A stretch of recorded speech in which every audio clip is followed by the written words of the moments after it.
1 சாமுவேலின் புத்தகம் 7ஆம் அதிகாரம் 7வது வசனத்திலிருந்து 12வது வசனம் வரைக்கும் உள்ள பகுதியை நாம கவனத்தில் எடுத்துக்கொள்ள போகிறோம். இதுலயும் ஒரு ஸ்டெப் மேல போய் சொல்லுவோம்னா, அந்த 7ஆம் அதிகாரம் முதல் 12 வசனங்களையும் நாம் நம்முடைய கவனத்திற்காக இன்றைக்கு எடுத்துக்கொள்ள போகிறோம்.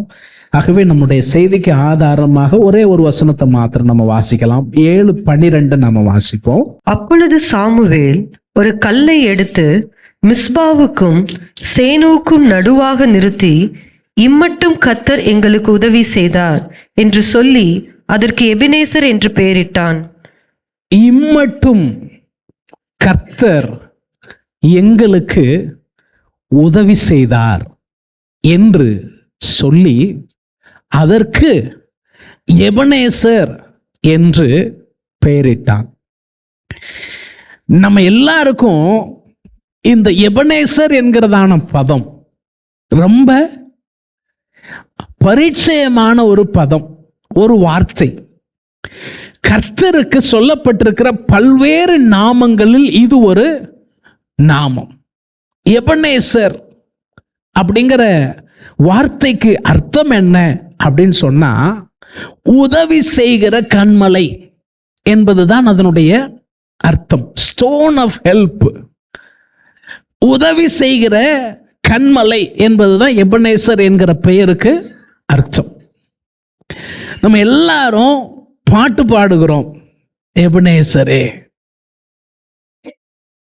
உம்மை ஆராதிப்பேன், துணையாளரே உம்மை ஆராதிப்பேன். எபனேசர் எபனேசர் இதுவரை உதவி செய்து நிறைய பாடல். எபனேசரே இந்நாள் வரை உதவி நீரே, இப்படி ஏகப்பட்ட பாடல்கள் இருக்கிறது. இன்றைக்கு இந்த எபனேசர் அப்படிங்கிற பேருக்கு பின்னால இருக்கிற வரலாறு என்ன? முத இந்த எபனேசர் அப்படிங்கிறதான பெயரை வைத்த அந்த நபர் என்ன மாதிரியான வரலாற்று பின்னணியத்திற்கு பின்னால் அந்த பெயரை வைத்தார்கள் அப்படிங்கிறத நம்ம இன்னைக்கு என்ன செய்கிறோம், சுருக்கமா பார்க்க போகிறோம். அதற்கு பின்புலத்தில் இருக்கக்கூடிய ஆவிக்குரிய நாம தெரிந்து கொள்ள வேண்டிய பாடங்கள் என்ன அப்படிங்கிறதா இன்றைக்கான செய்தி.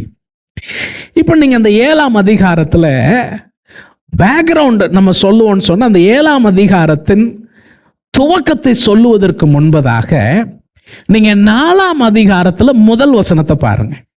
சாமுவேலின் வார்த்தை இஸ்ரவேலுக்கெல்லாம் வந்தது. இஸ்ரவேலர் பெலிஸ்தருக்கு விரோதமாய் யுத்தம் செய்ய புறப்பட்டு எபினேசருக்கு சமீபத்தில் பாளையம் இறங்கினார்கள்.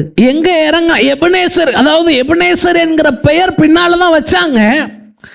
ஆனா இது அதுக்கும் பின்னால எழுதப்பட்டதுனால சொன்ன எல்லாருக்கும் எபனேசர்ங்கிற அந்த இடத்தினுடைய பெயர் தெரிந்ததுனால இங்க அந்த பெயரை என்ன செய்கிறார்கள், குறிப்பிடுகிறார்கள்.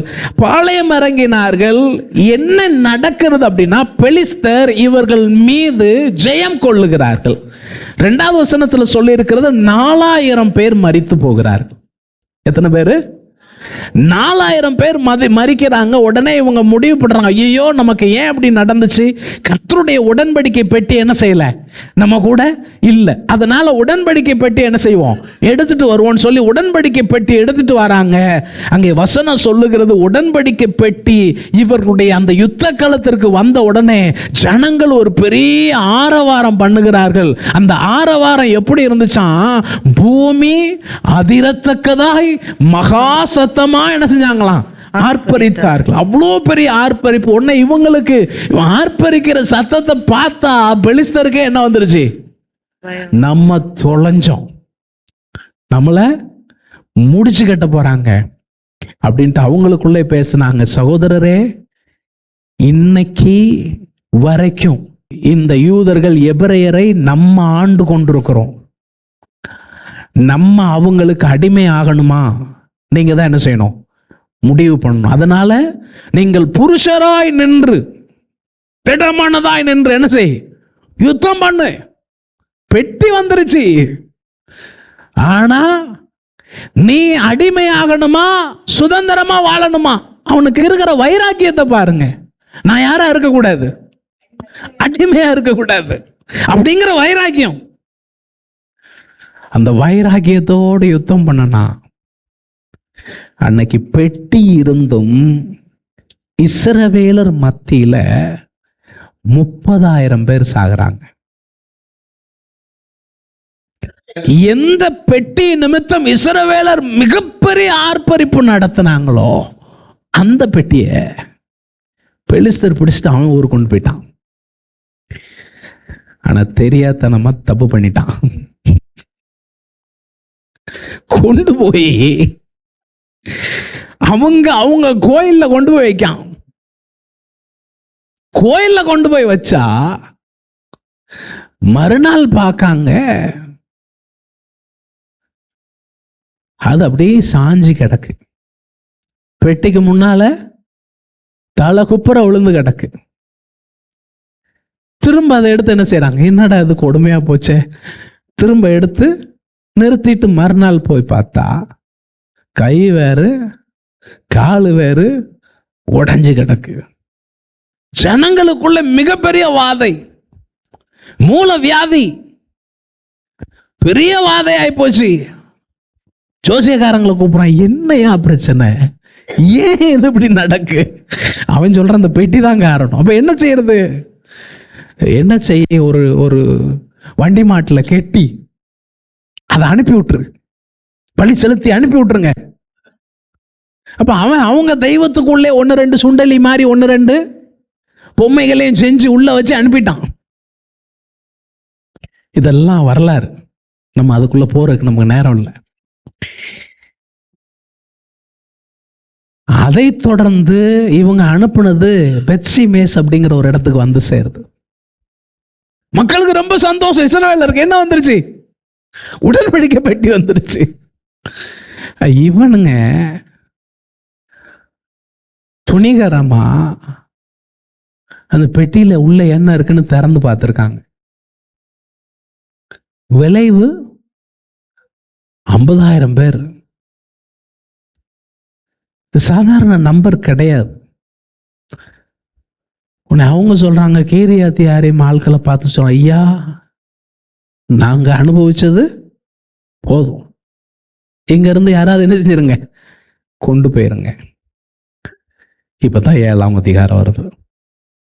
இப்ப 7ஆம் அதிகாரத்துல முதல் வசனத்துல அந்த கீரியாத் யாரீமின் மனுஷர் கர்த்தருடைய பெட்டி என்ன செய்யறாங்க, எடுத்துட்டு அதற்காக எலியாசாரை என்ன செய்யறாங்க, பரிசுத்தப்படுத்துகிறார். 2ஆம் வசனத்தை வாசிங்க. பெட்டி கீரியாத்தாரிமிலே அநேக நாள் தங்கி இருந்தது. எவ்வளவு நாள்? அநேக நாள், ரொம்ப நாள். அநேக நாள் பெட்டி அந்த ஊர்ல தங்கி இருந்தது. 20 வருஷம் அங்கேயே இருந்தது. இந்த வார்த்தை ரொம்ப முக்கியமான வார்த்தை. எத்தனை வருஷம்? 20 வருஷம். நமக்கு அந்த எபினேசன் சொன்ன உடனே நமக்கு என்ன, இந்நாள் வரை இதுவரை எங்களுக்கு உதவி செய்தார் அப்படிங்கிறது இருக்கு. ஆனா இவன் அந்த எபினேசர் சொல்றது அந்த ஒரு வருஷத்துக்குள்ள விஷயத்தை சொல்லல. 20 years, 20 வருடம் இஸ்ரவேல் குடும்பத்தார் எல்லாரும் கர்த்தரை நினைத்து புலம்பிக் கொண்டிருந்தார்களாம். இப்போ 4ஆம் அதிகாரம் 1ஆம் வசனம் நம்ம எப்படி வாசித்தோம்? துவக்கம் எப்படி வாசித்தோம்? சாமுவேலின் வார்த்தை இஸ்ரவேல் அது சொல்லிட்டு தான் இஸ்ரவேலருக்கு நிகழ்ந்த இந்த கடினமான காலகட்டத்தை என்ன செய்யறாங்க, சொல்றாங்க. இப்போ 7ஆம் அதிகாரத்துல 2வது வசனத்துல நம்ம வாசிக்கிறோம் 20 வருஷம் அப்படி இருக்கு. இப்ப எனக்கு என்ன கேள்வி தெரியுமா, ஏயா 20 வருஷம் சாமுவேலின் வார்த்தை இஸ்ரவேலருக்கெல்லாம் வந்ததுன்னு சொல்லிட்டு 20 வருஷம் அமைதி, 20 years of silence. 20 வருஷம் ஆண்டவர் பேசவில்லையா? ஏன் 20 ஆண்டுகள் சாமுவேல் சைலண்டா இருந்தாரு? 20 வருஷம் இவர்கள் அடிமைத்தனத்தில் 20 ஆண்டுகள் இவர்கள் இன்னும் கஷ்டத்தில் வாழ்ந்து கொண்டிருந்தார்கள்.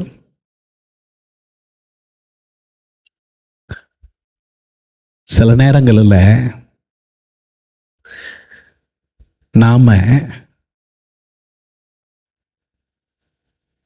சில வெளிப்படையான காரியங்களை செய்வதனால் நம்மை கர்த்தருக்கு நேராக்கி விட்டோம் என்று நம்மை நாமே ஏமாற்றிக் கொள்ளுகிறோம். நீங்க பைபிளை எடுத்துட்டு ஞாயிற்றுக்கிழமை சர்ச்சுக்கு வந்துட்டதுனால எல்லாம் நடந்துரும் அப்படின்னா அது தவறு. நான் சொல்றேன், உங்க வாழ்க்கை முறை மாற்றப்படாத பட்சத்தில், உள்ளான நிலையில் நீங்கள் மறுரூபம் அடையாத பட்சத்தில்,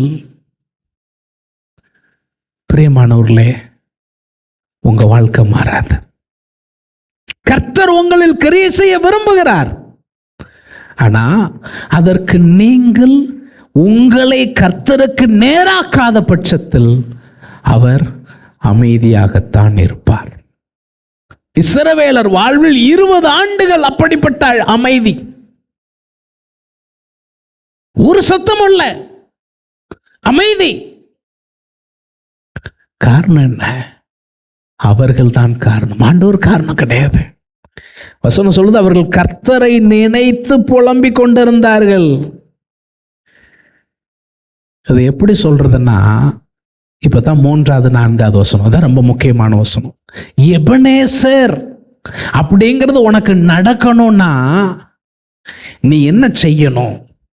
வாசிங்க. அப்பொழுது சாமுவேல் இஸ்ரவேல் குடும்பத்தார் யாவரையும் நல்ல கவனிங்க. 4:1 கர்த்தருடைய வார்த்தை இஸ்ரவேலர் யாவருக்கும் வந்ததுன்னு சொல்லி இருக்கு. அப்ப அவர் எப்படி இந்த ஜனங்களை ஆயத்தப்படுத்தினார் என்பது வெளிப்படையா சொல்லப்படலை. அந்த 20 ஆண்டுகள் அவர் ஆங்காங்கே போய் போய் நீங்க இதெல்லாம் இப்போ உங்களுக்கு இருக்கிற பிரச்சனைக்கெல்லாம் காரணம் இதுதான், அதனால கர்த்தரிடத்துல திரும்புங்கன்னு சொல்லி இருக்கலாம். இப்போ முழுவதுமா எல்லாரையும் சேர்த்து சொல்றாரு, நீங்கள் உங்கள் முழு இருதயத்தோடும். நல்ல கவனிங்க, இங்கதான் ரகசியம் இருக்கு. எபனேசர் உங்கள் வாழ்வில் வெளிப்படுகிறதற்கான ரகசியம் இங்கே இருக்கிறது.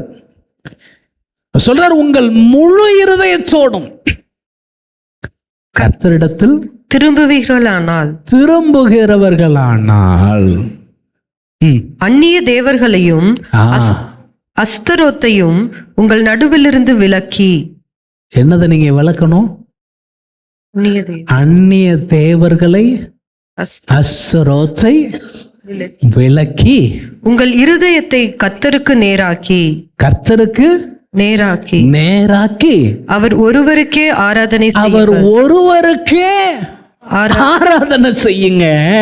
அப்பொழுது அவர் உங்களை பெலிஸ்தருடைய கைக்கு இந்த 20 வருஷத்துக்கு மேல அடிமையா உட்கார்ந்து இருக்க பாரு, அவனுடைய கைக்கு நீங்கள் ஆக்கி அவர் விடுவார். சொல்லட்டுமா? இந்த வசனம் ஒரு வாக்குத்தத்தத்தோடு கூடிய கட்டளை. It's a demand with a promise. வாக்குத்தத்தம் சேர்ந்த ஒரு கட்டளை. ஐயா, பெட்டி திரும்பிட்டு நீ திரும்பல, அதைத்தான் அவர் சொல்றார்.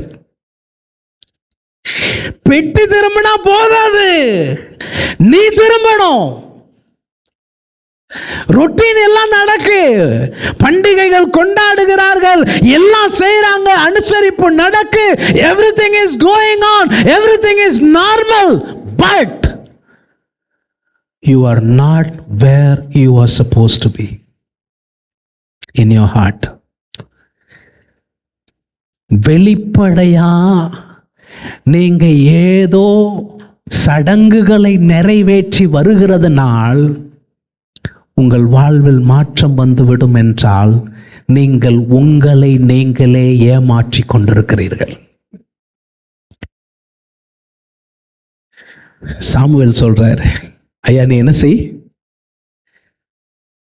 கர்த்தரிடத்தில் முழு இருதயத்தோடும் திரும்புவீர்களானா. இந்த வருஷ கடைசியில நம்ம இந்த கேள்வியை கேட்கணும்.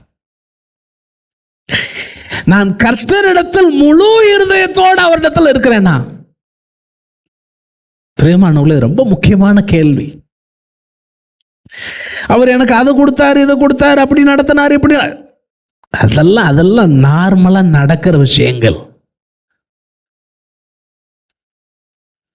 நீ கர்த்தருக்கு நேராக உன் இருதயம் இருக்குதா? உன்னுடைய சொல்லில், உன்னுடைய செயலில், உன்னுடைய தனிப்பட்ட வாழ்க்கையில். ஞாயிற்றுக்கிழமை இங்க வந்து உட்கார்றது இல்ல, திங்கக்கிழமையில இருந்து சனிக்கிழமை வரைக்கும் how are you in your relationship with your savior? உன் ஆண்டவரோடு உனக்கும் அவருக்கும் இருக்கிற உறவுல திங்கக்கிழமையில இருந்து சனிக்கிழமை வரைக்கும் நீங்க எப்படி இருக்கிறீங்க? தேவன் அதை எதிர்பார்க்கிறார். அப்போ சொல்றாரு, எப்பா உன் இருதயத்தை கர்த்தருக்கு என்ன செய்ய? நேராக்கணும். அது நேராக்கணும்னா அதுக்கு முன்னால் என்ன செய்யணும்னா, ஓண்ட இருக்கிற விக்கிரகங்களை விலக்க வேண்டும். இஸ்ரவேல் ஜனங்களுடைய பிரச்சனை ஆரம்பத்திலிருந்து அவர்களுக்கு இருந்த மிகப்பெரிய பிரச்சனை என்ன தெரியுமா? விக்கிரக ஆராதனை. துவக்கத்துல இருந்தே, எகிப்துல இருந்தே அவர்களுக்கு அந்த பிரச்சனை இருந்துச்சு. வனாந்தரத்துல அந்த பிரச்சனை இருந்துச்சு. கானானுக்குள்ள போனதுக்கு அப்புறம் அந்த பிரச்சனை இருந்துச்சு. யோசுவாவின் காலத்துல அந்த பிரச்சனை இருந்துச்சு. நியாயாதிபதிகள் காலத்துல அந்த பிரச்சனை இருந்துச்சு. சாமுவேல் காலத்திலையும். இப்ப நீங்க சொல்லலாம், பாஸ்டர் எங்க வீட்டில் என்ன கிடையாது, சிலை பொம்மை கிடையாது பாஸ்டர், நாங்க சிலை வழிபாடு செய்கிறவர்கள் கிடையாது பாஸ்டர்.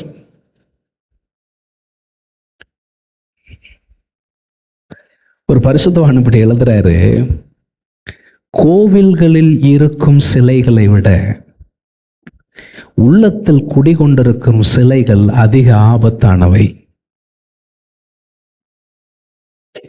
என்னதுங்க?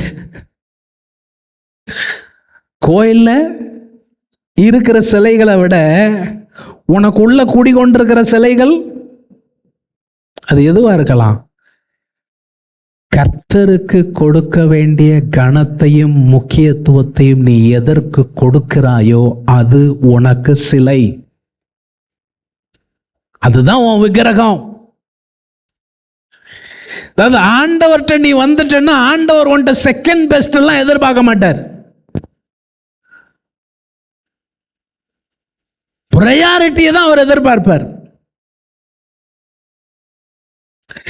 நான் எல்லா முயற்சிகளும் பண்ணுவேன், இது எதுவும் பழிக்கலைன்னா கடைசி முயற்சியா ஆண்டவரே எல்லாம் செஞ்சு பார்த்துட்டேன், நீ உண்மை இல்லாம அப்படி செய்யறதுக்கு ஆண்டவர் ஊருகா கிடையாது. அவர் வாழ்வின் ஒவ்வொரு பகுதியையும் ஆளுகை செய்ய விரும்புகிறார். எப்படிங்க? Every part of your being, உங்க வாழ்க்கையின் ஒவ்வொரு பகுதியும் அவர் ஆளுகைக்குள்ள இருக்கணும்னு விரும்புறாரு.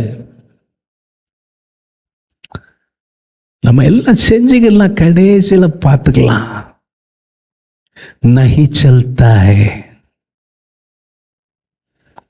அப்படி நடக்காது.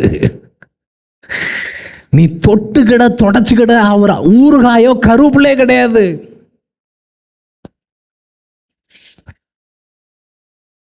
பிரியமானவர்களே, சொன்னாங்க உங்களுக்கு மாற்றம் வேணுமா, திரும்புங்க. இன்னைக்கு உங்கள்கிட்ட நான் கேட்கிறேன், ஆண்டவர் இந்த வருடத்தில் ஏதோ ஒரு காரியத்தை உங்கள்கிட்ட உணர்த்திக்கிட்டே இருக்கிறாரு, பேசிக்கிட்டே இருக்காரு. உங்க மனசுக்கு தெரியும், ஆனா நீங்க அதை ஹோல்டு பண்ணிக்கிட்டே இருக்கிறீங்க. அது என்னன்னு எனக்கு தெரியாது, உங்க கூட பேசிட்டு இருக்கிற ஆண்டவருக்கு தெரியும் இல்லையா? அவர் தானே உங்க கூட இடைப்பட்டு கொண்டிருக்கிறார். அப்போ அந்த காரியத்தில் இன்றைக்கு நீங்க திரும்பி இருக்கிறீங்களா? உங்க முழு இருதயமும் அந்த காரியத்துல கர்த்தருக்கு நேரா இருக்கா? அந்த கேள்வி நீங்களும் ஆண்டவருமா டீல் பண்ணிக்கோங்க. அதை நீங்க இன்னைக்கு டீல் பண்ணணும்னு கர்த்தர் விரும்புறார். அல்லேலூயா. சரி, இப்ப 4வது வசனத்தை பாருங்க. அப்பொழுது இஸ்ரவேல் புத்திரர் பாகால்களையும் அஸ்தரோத்தையும் விலக்கிவிட்டு. ரொம்ப ஆச்சரியமான விஷயம், அந்த 20 ஆண்டுகளில் கர்த்தர் இவர்களை ஆயத்தப்படுத்திட்டார். அவங்க மனசெல்லாம் ஒருமுகப்பட்டு விட்டது, ஆயத்தமாயிட்டாங்க. இப்ப அவங்க எல்லாவற்றையும் விலக்கி விட்டு கர்த்தர் ஒருவருக்கே ஆராதனை செய்தார். ஹல்லேலூயா. இயேசு கிறிஸ்து சோதிக்கப்படும் போது மேப்படியான் வந்து சொல்றான், இந்த உலகத்துல பாக்குற பத்தியா எல்லாம் எனக்குரியது, என்னை பணிந்து கொள்ளுகிறவனுக்கு நான் எல்லாத்தையும் கொடுப்பேன், நீ என்னை பணிஞ்சுக்கோ. ஆண்டவர் என்ன சொன்னார்? பின்னாக சாத்தானே, உன் தேவனாகிய கர்த்தர் ஒருவரையே பணிந்து கொண்டு அவர் ஒருவருக்கே ஆராதனை செய்வாயாக. பாயிண்ட் கொண்டாங்க. பிரியமானவர்களே, கர்த்தரை நீங்க எதுக்காக ஆராதிக்கிறீங்க? எனக்கு நல்ல புருஷன் கொடுத்தாரு, நல்ல பொண்டாட்டி கொடுத்தாரு, நல்ல பிள்ளைகள் கொடுத்தாரு, நல்ல வீடு கொடுத்தாரு, நல்ல கார் கொடுத்தாரு, நல்ல பங்களா கொடுத்தாரு, அது கொடுத்தாரு, இது கொடுத்தாரு, அதுக்காகவா? இது எல்லாத்துக்கும் மேல கர்த்தர் கர்த்தரா இருக்கிறதுனால அவரை ஆராதிக்கணும். அவர் எனக்கு செஞ்சாருங்க கிடையாது, அவர் யாருங்கிறதுக்காக நான் அவர் ஆராதிக்கிறேன். கர்த்தர் ஒருவருக்கே ஆராதனை செய்தார்கள். இது நடக்கு. 2வது, அதுல இப்போ 5வது 6வது வசனத்தை பாருங்க. பின்பு சாமுவேல், நான் உங்களுக்காக கர்த்தரை மன்றாடும்படிக்கு. வார்த்தை எனக்கு ரொம்ப பிடிச்சிருக்கு. மன்றாடும்படிக்கு சொல்லுங்க. மன்றாடும்படி, விண்ணப்பம் ஜெபம் பண்ணும்படிக்கு, உங்களுக்காக கர்த்தரை மன்றாடும்படிக்கு இஸ்ரவேலர் எல்லாரையும் மிஸ்பாவிலே கூட்டுங்கள். பிரியமானவர்களே, நான் கர்த்தரிடத்துல திரும்பாத பட்சத்தில் என் ஜெபம் இந்த கூரையை விட்டு மேல போகாது. வேதம் சொல்லுகிறது, துன்மார்க்கனுடைய விண்ணப்பம் கர்த்தருக்கு அருவருப்பா இருக்கு. என் உள்ளத்தில் அக்கிரம சிந்தை கொண்டிருந்தேனால் தேவரீர் எனக்கு செவி கொடுக்க மாட்டீர். ஃபர்ஸ்ட் பாயிண்ட், திரும்பணும். என் இருதயத்தை சரி பண்ணணும். கர்த்தருக்கு நேரம் திரும்பிட்டு தான் என்னது? ஜெபம். என்ன நடக்கு பாருங்க. அவர்கள் அப்படியே மிஸ்பாவிலே கூடி வந்து, அவங்க எல்லாம் அப்படியே என்ன செய்யறாங்க? கூட்டினாங்க. தண்ணீர் கொண்டு வந்து கர்த்தருடைய சன்னிதானத்துல ஊற்றி அன்றைய தினம் என்ன செய்யறாங்க? உபவாசம் பண்றாங்க கர்த்தருக்கு விரோதமாய். இதுதான் முக்கியம். ஆண்டவரே, இந்த 20 ஆண்டு காலம் நாங்க பாவம் செஞ்சோம். எங்க வாழ்க்கைய தண்ணிய போல உங்க சமூகத்தில் என்ன செய்யறோம்? ஊத்திடுறோம். ஒரு நாளில் இந்த சாமுவேலுடைய தாயார் தேவாலயத்திலே அந்த உடன்படிக்கை பெட்டி இருக்கக்கூடிய அந்த சன்னிதானத்திலே வாயின் வழியா வார்த்தை வரவில்லை, நாக்கு தளதளக்கிறது, அழுகை, கண்ணீர், வேதனையின் உச்சத்தில் வார்த்தை வெளியே வரல. கண்ணீரோடு ஜெபிக்கிறாள். ஆசாரியனை குடிச்சிட்டு வந்திருக்கான்னு நினைக்கான். நான் சொல்றேன், ஐயா நான் குடிக்கலைங்க, நான் மனக்கிலேசம் உள்ள ஸ்திரீ, என் மனசுல அவ்வளோ பாரங்க, என் மனசு முழுசும் பாரம். அந்த பாரத்தை நான் இதுவரைக்கும் ஆண்டோடைய சன்னிதானத்துல ஊற்றி விட்டேன்.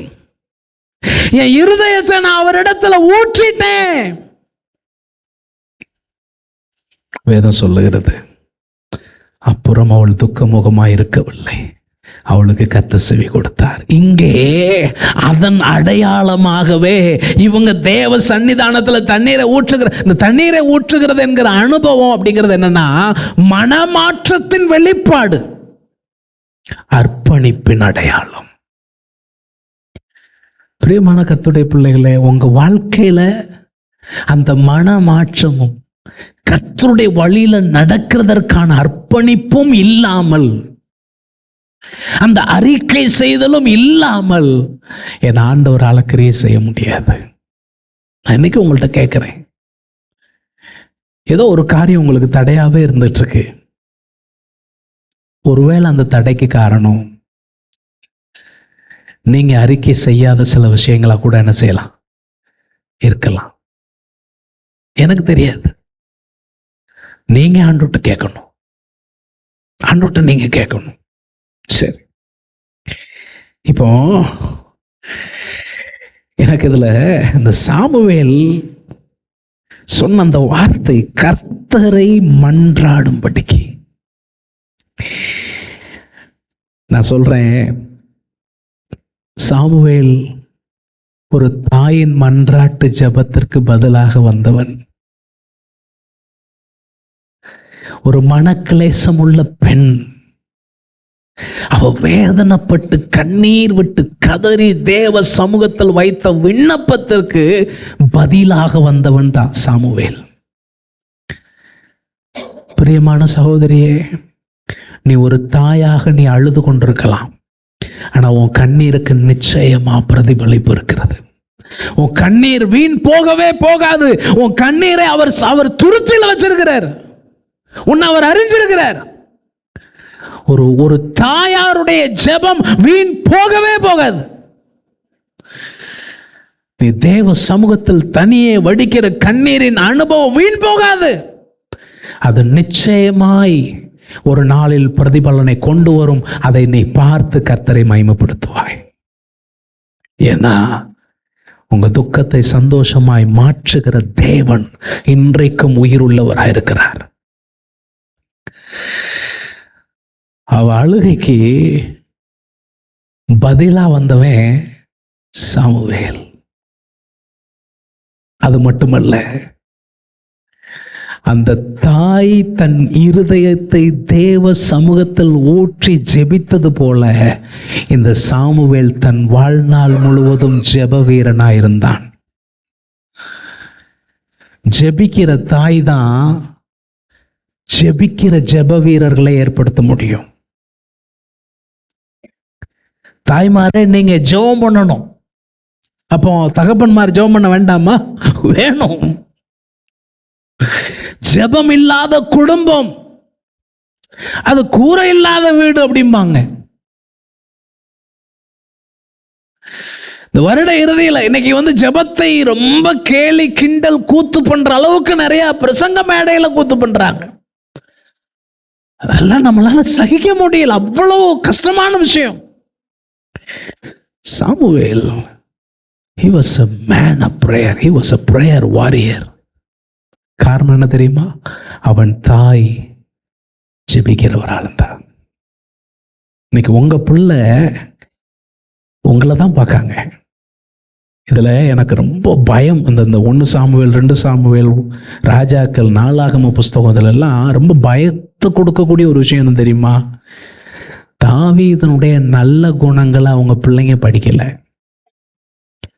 தாவீதுடைய கெட்ட குணங்களை சீக்கிரமா அவங்க படிச்சுக்கிட்டாங்க. பெற்றோரே, நீங்க என்ன ஆலோசனை உங்க பிள்ளைங்களுக்கு சொல்றீங்கிறத அவங்க பார்க்க மாட்டாங்க. உங்க ஆலோசனைக்கும் உங்க வேலைக்கும் வித்தியாசம் இருக்காங்கிறத பார்ப்பாங்க. உங்க செயல்பாடு உங்க ஆலோசனைக்கு எதிராக இருந்துச்சுன்னா அவங்க உங்களை மாதிரி நடிக்க பழகிடுவாங்க. உங்களை மாதிரியே பழகிடுவாங்க. நம்ம எப்படிப்பட்ட பின் சந்ததியை நம்ம விட்டுட்டு போறோங்கிறது மிகப்பெரிய கேள்வி, மிக முக்கியமான கேள்வி. சாமுவேல் ஜெப வீரன். இதுல எனக்கு ஆச்சரியமா இருந்த என்ன தெரியுமா? எல்லா காலகட்டங்களிலும் கர்த்தரை நோக்கி பார்த்தான். இந்த 7ஆம் அதிகாரத்துல ஒரு மிகப்பெரிய அற்புதம் நடக்கு. அடுத்த அதிகாரத்திலே பார்த்தீங்கன்னா 8ஆம் அதிகாரத்துல 6வது வசனத்துல, எங்கள் நியாயம் விசாரிக்க ஒரு ராஜாவை ஏற்படுத்தும் என்று அவர்கள் சொன்ன வார்த்தை. கிட்டத்தட்ட சாமுவேல் 40 வருஷத்துக்கு மேல இஸ்ரவேல் ஜனங்களுக்கு பெலிஸ்தரிலிருந்து விடுதலை கிடைத்த பின்பு ஊரா சுத்தி நியாயம் செய்வாராம். 7ஆம் அதிகாரத்துல சொல்லியிருக்கு. அவர் இருக்கிற ஊர்ல இருந்து ஒவ்வொரு ஊரா போவாராம். ஒவ்வொரு ஊரா போய் ஒவ்வொரு ஊர்லயா நியாயம் செஞ்சுட்டு திரும்ப தான் வீட்டுக்கு என்ன செய்வார், வருவார். எது வரைக்கும்? முதிர் வயது ஆகிற வரைக்கும். இப்போ முதிர் வயதானதும் பிள்ளைகளை அந்த பொறுப்பை கொடுத்தாரு. ஆனால் பிள்ளைகள் அவரை மாதிரி உண்மையா இல்லை, பொருளாசைக்கு பின்னால போயிட்டாங்க.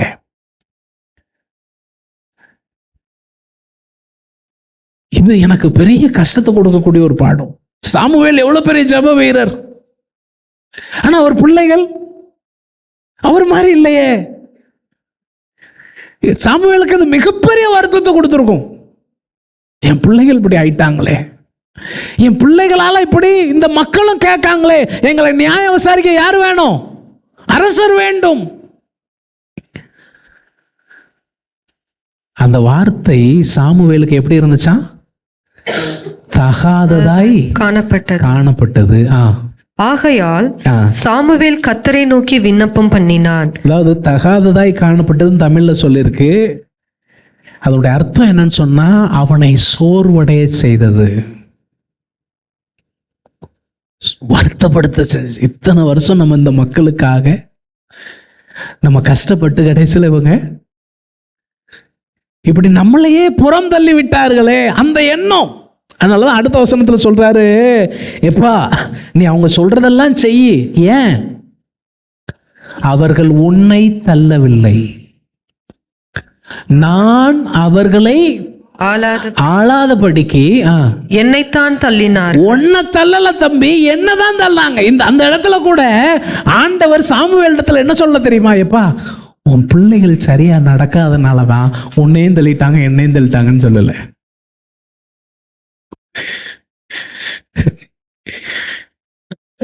நானா இருந்தா சொல்லியிருப்பேன். ஆண்டவர் ரொம்ப நல்லவர். வெந்த பொண்ணுல வேலை என்ன செய்ய மாட்டார், பாய்ச்ச மாட்டார். சொல்ற இல்லப்பா ஒன்னும் இல்லை, என்னதான் அங்கேயும் ஜெபிக்கிறான். நம்ம நேரம் இல்லை, நீங்க வீட்டுல போய் வாசிங்க. அதில் 12ஆம் அதிகாரத்தில் சில விஷயங்கள்லாம் சொல்லியிருக்கிறார். அதெல்லாம் நான் கொண்டு போனேன்னா அது வாசிக்க போன நேரம் ஆயிரும். அந்த 12ஆம் அதிகாரத்தில் 16வது வசனத்துலேருந்து 22 வசனம் வரைக்கும் குறித்து வச்சுக்கோங்க. அவ்வளோ நீங்கள் வீட்டில் வாசிங்க. இப்போ 22 வசனத்தை பாருங்க. கர்த்தர் உங்களை தமக்கு ஜனமாக்கி கொள்ள பிரியமானபடியினால் கர்த்தர் தம்முடைய மகத்துவமான நாமத்தின் நிமித்தம் தமது ஜனத்தை கைவிட மாட்டார். உங்களை என்ன செய்ய மாட்டார்? கைவிட மாட்டார். எப்படிங்க அதெல்லாம் சொல்ல முடியுது? நன்றி கெட்ட ஜனம். நன்றினா அனாவுக்கு எவ்வளவுன்னு கேட்கிற ஜனம். ஒரு ஒரு ஒரு வார்த்தைக்கு கூட ஒரு தேங்க்யூ சொல்லக்கூடிய மனநிலைமையில் இல்லாத ஜனம். 40 வருஷம் உனக்காக என் காலு கெடுக்க ஒரு ஊரா தெரிஞ்சு உனக்கு நன்மை செஞ்சேனே, துரோகி. அப்படி சொல்லல, சொல்றாரு கர்த்தர் தம்முடைய மகத்துவமான நாமத்து நிமித்தம் தமது ஜனத்தை கைவிட மாட்டார். இவருக்கு அவரை தெரிஞ்சிருக்கு. யாருக்கு? சாமுவேலுக்கு அவருடைய குணாதிசயம் தெரிஞ்சிருக்கு. அந்த குணாதிசயத்தை தனக்குள்ள எடுத்துக்கிட்டாரு. ஏன்? he was a man of prayer. ஜெபிக்கிறவன் தேவனை அறிந்து கொள்ளுவான். ஜெபிக்கிறவன் வாழ்க்கை அவருடைய சுபாவத்துக்கு ஏற்ற மாதிரி மாறும். 23ஆம் வசனத்தை பாருங்க. நானும் உங்களுக்காக விண்ணப்பம் செய்யாதிருப்பேன் ஆகிய கர்த்தருக்கு விரோதமாய் பாவம் செய்கிறவனாய் இருப்பேன். அதாவது நீ ராஜாவை கேட்டுட்டல்ல, உனக்கு ராஜாவை தந்துருவோம், என் வேலை முடிஞ்சிச்சு அப்படின்னு சாமுவேல் சொல்லலை. நான் ஜெபம் பண்ணலை, நான் கர்த்தருக்கு விரோதமாய் பாவம் செய்கிறவரா இருப்பேன், அது எனக்கு தூரமா இருக்கட்டும். கடைசி பகுதி பாருங்க. நன்மையும் செவ்வையுமான வழியை நான் உங்களுக்கு போதிப்பேன். என்ன ஆச்சரியமான வார்த்தை பாருங்க. என்ன வழிங்க? நன்மை செம்மையான வழியை உங்களுக்கு போதிப்பேன். 2 விஷயம் சொல்றாரு. I will pray for you, I will continue to teach you. நான் உங்களுக்காக ஜெபிப்பேன், நான் உங்களுக்கு போதிப்பேன். இது சாமுவேல் சொல்ற. வாங்கப்பா ஜெபம் பண்ணுவோம். நீங்க 7ஆம் அதிகாரத்துக்கு வந்து நம்ம நேரம் முடிஞ்சு போச்சு. இப்ப அவங்க ஜெபிக்கிறாங்க.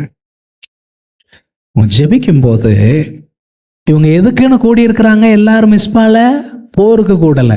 நல்லா கவனிக்கணும். எதுக்கு தான் கூடி இருக்காங்க? ஜெபத்துக்கு தான் கூடி இருக்கிறாங்க. ஆனா பெலிஸ்தர் அதை எப்படி நினைக்காங்க?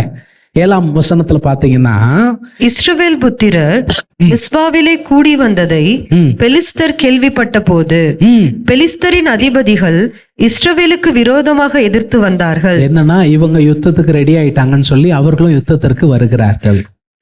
இஸ்ரவேலர் பயப்படுறாங்க. பயந்ததுனால என்ன சொல்றாங்க? 8ஆம் வசனத்தை பாருங்க. சாமுவேலை நோக்கி, நம்முடைய தேவனாகிய கர்த்தர். போதும், இந்த இடத்துல ஒண்ணு நான் சொல்லணும். யார் இவரு? எல்லாரும் சொல்லுங்களேன் இந்த வார்த்தைய. நம்முடைய, கொஞ்சம் சத்தமா தான் சொல்லுங்களேன். நம்முடைய தேவனாகிய கர்த்தர். எல்லாரும் சொல்லுங்களேன். 20 வருஷம் சொல்லாதது. 20 வருஷம் போயிருச்சு. எப்படியோ போயிருச்சு. இப்போ கர்த்தருக்கு நேரம் திரும்பினதும், இருதயத்தை கர்த்தரிடத்துல ஊற்றினதும், இப்ப சொல்றாங்க நம்முடைய தேவனாகிய கர்த்தர். இது போதும் வாழ்க்கையை மாற்றுகிறதற்கு. வேற ஒண்ணு வேண்டியதல்ல. கர்த்தர் நான், கர்த்தர் நான் மாறாதவர், ஆகவே நீங்கள் நிர்மூலமாகவில்லை. அவர் நம்ம கர்த்தர், நம்மோடு உடன்படிக்கை பண்ணின தேவன். அவர் உண்மை உள்ளவராக தான் இருப்பாரு. நம்முடைய கர்த்தர் சொல்றாங்க, எங்களை பெலிஸ்தரின் கைக்கு நீங்களாக்கி ரட்சிக்கும்படி எங்களுக்காக அவரை நோக்கி ஓயாமல் வேண்டிக்கொள். ஐயா ஜெபம் பண்ணுங்க, ஓயாம வேண்டிக்கோங்க. இப்ப என்ன செய்யறான் தெரியுமா? ஒரு பால் குடிக்கக்கூடிய ஒரு ஆட்டுக்குட்டிய பிடிச்சு அதை கர்த்தருக்கு முன்பதாக தகன பலியாய் செலுத்தி இஸ்ரவேலுக்காக வேண்டிக் கொள்ளுங்க. நான் சொல்லட்டுமா? 20 வருஷத்துக்கு மேல பலி செலுத்துறதே இல்லாம போயிடுச்சு. பெட்டியை கொண்டு போன ஓப்னியும் பினேகாசும் மரித்து போனார்கள். அவன் மனைவி பிரசவத்துல குனிந்து பிள்ளை பெற்று, அந்த பிள்ளைக்கு இக்கபோதுன்னு பேர் வைக்க. இக்கபோதுன்னா என்னது? நோ க்ளோரி, மகிமை இல்லை. இப்பெல்லாம் நம்ம பிள்ளைகளுக்கு பேர் வைப்போமா? மகிமை இஸ்ரவேலை விட்டு போயிருச்சு. 20 வருஷத்துக்கு மேல அடிமைத்தனத்தில் இவர்கள் இருந்து கொண்டிருக்கிறார்கள். 20 வருஷமா பலி செலுத்தல, பலி செலுத்துறாரு. வேதத்தில் சொல்லப்பட்டிருக்கிறது 1ஆம் அதிகாரம் 18-19 அன்னாளுடைய ஜெபத்தை ஆண்டவர் கேட்டதற்கு பின்பு மறுபடியும் அந்த புஸ்தகத்துல 7-9 தான் அவனுக்கு கர்த்தர் மறுமொழி அருளி செய்தார்னு சொல்லியிருக்கு. அல்லேலூயா. கர்த்தர் மறுமொழி அருளி செய்தார். என்ன நடக்கு? சாமுவேல் சர்வாங்க தகன பலியை செலுத்துகையில் பெலிஸ்தர் இஸ்ரவேலின் மேல் யுத்தம் பண்ண நெருங்கினார்கள். கர்த்தர் மகா பெரிய இடி முழக்கங்களை பெலிஸ்தர் மேல் அந்நாளிலே முழங்க பண்ணி. பாத்தீங்களா? என்னதுங்க? இடி முழக்கம். மகா பெரிய இடி முழக்கம் அப்படின்னா என்னது? அப்படின்னா அப்படிதான் பாஸ்டர்.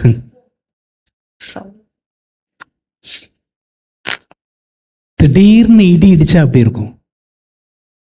பயமா இருக்கும். சில வீட்டில் சொல்லுவாங்க, நீ வீட்டில் மூத்த பிள்ளைன்னா இடி மின்னல் இருந்தா அந்த இடி மின்னலுக்கு தெரியுமா எது மூத்த பிள்ளை எது இளைய பிள்ளை. இப்படி எல்லாமோ சொல்லி வச்சிருக்கிறார்.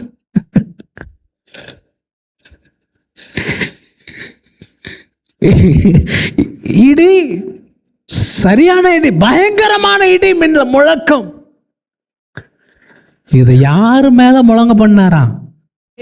அதான் முக்கியம். இங்க ஜெபம் நடந்துட்டு இருக்கு. இஸ்ரவேலர் யுத்தத்துக்காக போகல, ஜெபிக்கத்தான் போயிருக்காங்க. அவங்க யுத்தத்திற்கு ஆயத்தமே ஆகல. நல்லா தெரிஞ்சுக்கணும். they were not prepared for battle. யுத்தத்திற்கு ஆயத்தமாகல. இவன் பிரேயர் பண்ணி தன்னை தாழ்த்தி தன்னை தேவ சமூகத்தில் வருத்தி திருந்துறதுக்கு போயிருக்கான். ஐயா நாங்க பாவம் செஞ்சோம் எங்களை மன்னிங்க அப்படின்ட்டு போயிருக்கான்.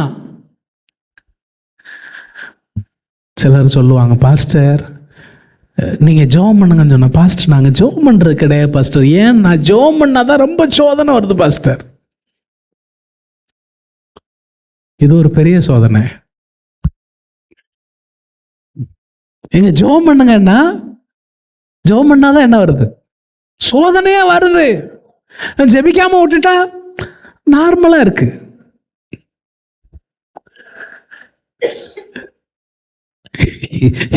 இவங்க ஜெபம் பண்றான், யுத்தத்துக்கு வந்துட்டான். ஆனா இவன் ஜெபத்துல தொடருகிறான்.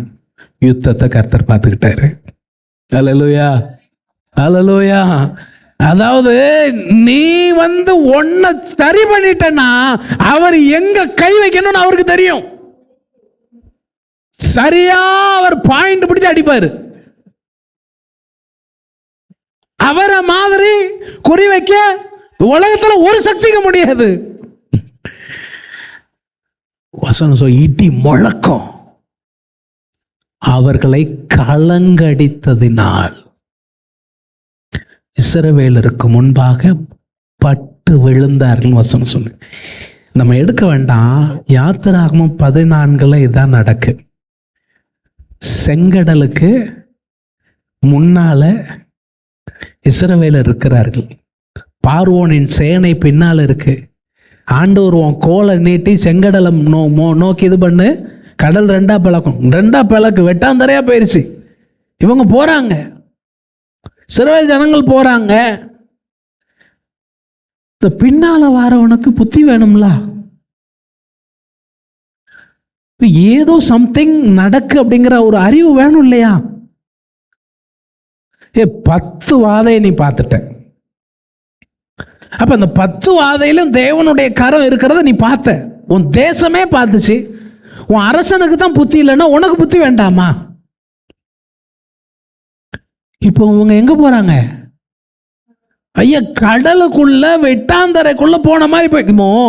சில நேரம் இந்த அடிக்கடி பார்த்தீங்கன்னா நம்ம ஊர்ல இந்த திருச்செந்தூர் கடல் உள்வாங்கிருச்சு அப்படிம்பாங்க. ஒரு 1/2 கிலோமீட்டரு 500 மீட்டரு உள்ள வாங்கிருச்சு. சிலர் அப்படி உள்வாங்கினப்போ அங்க போய் விளையாண்டுட்டு இருப்பாங்க. ஆபத்து உணராம திடீர்னு மொத்தமா வந்துச்சுன்னா அள்ளிட்டு போயிடும். பயமே கிடையாது. இவங்க யோசிக்க வேண்டாமா? இது ஏதோ ஒரு அற்புதத்துல நடக்கு அப்படின்னு யோசிக்கல. இவங்க என்ன செஞ்சாங்க? பின்னால போயிட்டான். செம்மறியாட்டு கூட்டம் மாதிரி பின்னால போச்சு. ஆண்டவர் அதே இடி முழக்கங்களை முழங்கினாரு. அவர்களுடைய ரதங்களுடைய சக்கரங்கள் உடைஞ்சிச்சு. ரொம்ப கஷ்டப்பட்டு முன்னேற வேண்டியிருந்துச்சு, முன்னேறவே முடியல. யுத்தத்தை கர்த்தரே செஞ்சார். நான் சொல்றேன், இங்கேயும் அதான் நடக்கு. The Lord is fighting the battle. கர்த்தரே அந்த ஜனத்திற்காக யுத்தத்தை பண்றார். அவர்களை கலங்க அடித்ததினால் அவர்கள் பட்டு விழுந்தார்கள். 11வது வசனம் சொல்லுது, அவர்களை முறிய அடித்தார்கள். யாரு? இஸ்ரவேலர். ஏன்னா நீ உன் இருதயத்தை முழுமையா கர்த்தருக்கு நேரம் திருப்பிட்ட. கர்த்தர் உன் சார்பில் நிற்கும்போ உனக்கு எதிராக ஒருத்தரும் நிற்க முடியாது. தேவன் நம்முடைய பட்சத்தில் இருந்தால் நமக்கு விரோதமா இருப்பவன் யாருங்க இருக்க முடியும்? ஒரு சக்தியால முடியாது.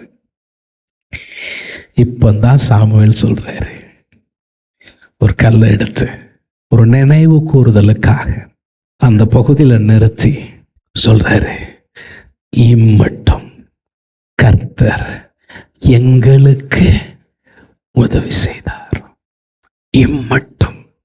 பிரியமானவர்களே, இந்த இம்மட்டும் அப்படிங்கிறது நான் சொல்றேன் 20 வருஷ ஸ்டோரிங்க. அது 20 ஆண்டு கால பிரச்சனைக்கான ஒரு தீர்வு. இம்மட்டும்.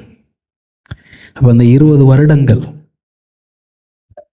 அவங்களுக்கு இருந்த கஷ்டம், அடிமைத்தனம், வேதனைகள், அமைதி காத்த கர்த்தர், புலம்பலின் வாழ்க்கை.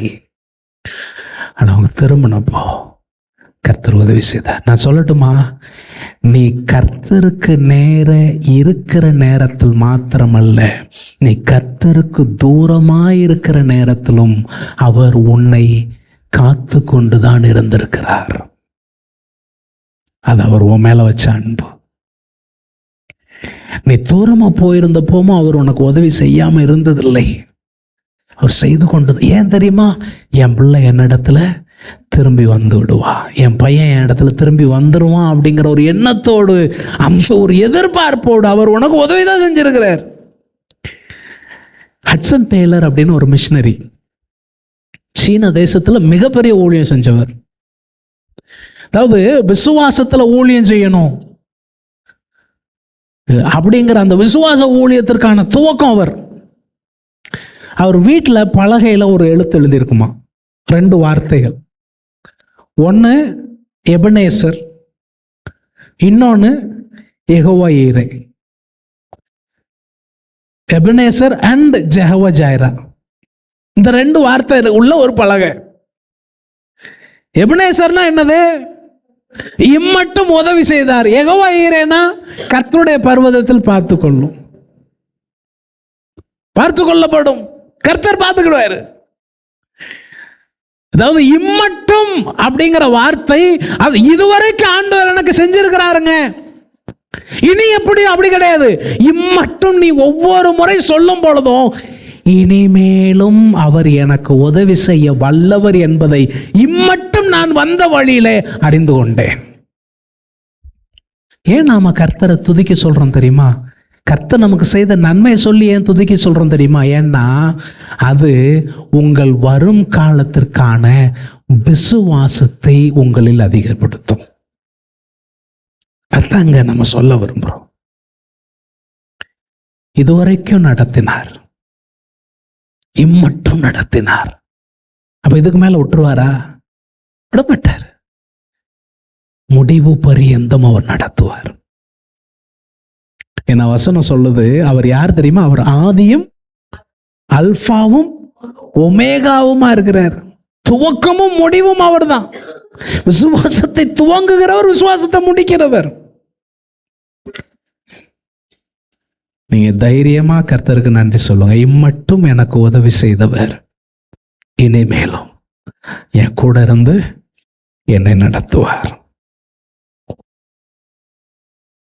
ஒரு 2 வேத பகுதியை மாத்திரம் நம்ம வாசித்து, நான் அதை ரொம்ப விளக்கம் சொல்ல மாட்டேன், வாசித்து நம்ம ஜெபிக்க போகிறோம்.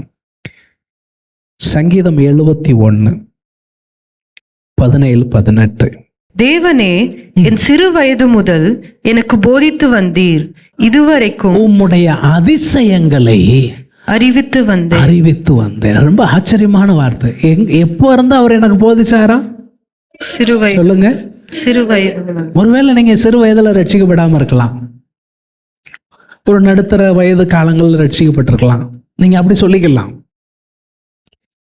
எனக்கு போதித்து வந்தீர் இதுவரைக்கும், உம்முடைய அதிசயங்களை அறிவித்து வந்தேன். இப்பொழுதும் தேவன் இது ரொம்ப நல்ல ஒரு வார்த்தை.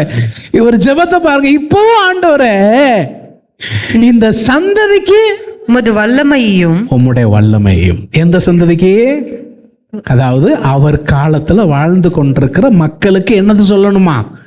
வல்லமைய சொல்லணுமா? அப்புறம் வரப்போக எனக்கு அடுத்து ஒரு சந்ததி வரும் இல்லையா, அந்த வரப்போகிற அடுத்த சந்ததிக்கு உம்முடைய பராக்கிரமத்தை நான் என்ன செய்யணும்? அறிவிக்கும் அளவு. அறிவிக்கிற வரைக்கும் முதிர் வயதும் என்னங்க? முதிர் வயதும் நரைமயிரும் உள்ளவன் ஆகும் வரை, நரை முடி உள்ளவன் ஆகும் வரைக்கும் என்னை கைவிடாதிரும். இன்னொரு வேத பகுதி ஏசாயா 46:3-4. யாக்கோபின் சந்ததியாரே, இஸ்ரவேல் சந்ததியில் மீதியாகிய சகல ஜனங்களே, எனக்கு செவி கொடுங்கள். ஆண்டவர் சொல்றாரு, எனக்கு செவி கொடுங்கள். தாயின் வயிற்றில் தோன்றினது முதல். எப்ப முதங்க? எல்லாரும் சொல்லுங்க. தாயின் வயிற்றில் தோன்றினது முதல் உங்களை ஏந்தி. என்னங்க ஏந்தி? ஒருவேளை நீங்க 50 வயசுக்கு மேல ரட்சிக்கப்பட்டிருக்கலாம், ஆனா உங்களையும் அவர் தான் ஏந்தி இருக்காரு. ஒரு ஆமென் சொல்லுங்க. நீங்கள் அவரை அறியாதிருந்த போதும் அவர் உங்களை ஏந்தி இருக்காரு. உங்களை ஏந்தி தாயின் கற்பத்தில் உற்பத்தியானது முதல் உங்களை தாங்கினேன். நான் உங்களை ஏந்தினேன், தாங்கினேன். உங்கள் முதிர் வயது வரைக்கும். எது வரைக்கும்? முதிர் வயது வரைக்கும். பக்கத்துல கையை கொடுத்து சொல்லுங்க, எது வரைக்கும் அப்படி செய்வாரா? சொல்லுங்க. முதிர் வயது வரைக்கும் அப்படி செய்வேன். நரை வயது மட்டும் உங்களை தாங்குவேன். நான் அப்படி இதுவரைக்கும் அப்படிதான் செஞ்சுட்டு வந்திருக்கிறேன். இனிமேலும் நான் ஏந்துவேன், நான் சுமப்பேன், நான் தப்புவிப்பேன். முழங்கால் படியிடுவோம், கர்த்தருடைய முகத்தை நோக்கி பார்ப்போம். எபனேசர்,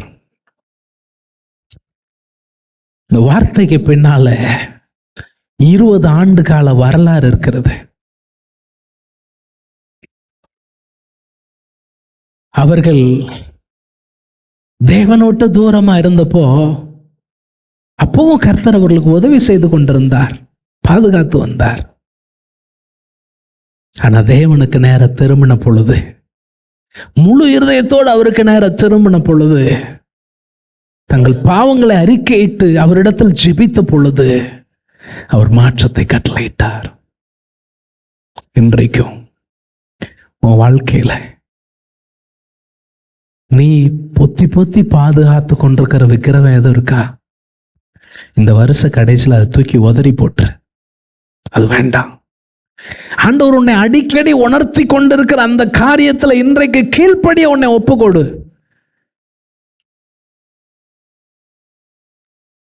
நீ அது மேன்மை நினைச்சுக்கிட்டு இருக்கிற, உண்மை கிடையாது. அதோட மேன்மை அவர் உனக்கு வச்சிருக்கிறாரு. உன்னை கர்த்தர் கற்பனை, முழு இருதயத்தோடு அவர் கற்பனை. அவர் உனக்காக யுத்தம் பண்ணுவார். இதுவரைக்கும் உனக்கு அப்படி செஞ்சிருக்கிறார், முடிவு வரைக்கும் அப்படி செய்வார். அன்பின் ஆண்டவரே, இன்றைக்கு நீர் எங்களுக்கு தந்த நல்ல வார்த்தைகளுக்காய் நன்றி. வசனத்தை கேட்ட பிள்ளைகளை ஆசீர்வதியும். பிள்ளைகள் விசுவாசத்தில் இன்னும் பலப்பட்டு உம்மை மகிமைப்படுத்த உதவி செய்யும். தங்கள் இருதயங்கள் உமக்கு நேராக செம்மையானதாக உம்மை பின்பற்ற எங்கள் பிள்ளைகள் ஒவ்வொருவருக்கும் உதவி செய்யும். ஆசீர்வதியும். மீட்பர் இயேசுவின் நாமத்தில் பிதாவே, நம்முடைய கர்த்தராகிய கிறிஸ்து இயேசுவின் கிருபையும் பிதாவாகிய தேவனுடைய அன்பும் பரிசுத்த ஆவியானுடைய அந்யோன்ய ஐக்கியமும் சிநேகமும் வழி நடத்துதலும் நம் அனைவரோடும் என்றென்றும் உள்ள சதா காலங்களிலும் கர்த்தர் வருகை மட்டும் மாறாமல் நிலைத்திருப்பதாக. ஆமென்.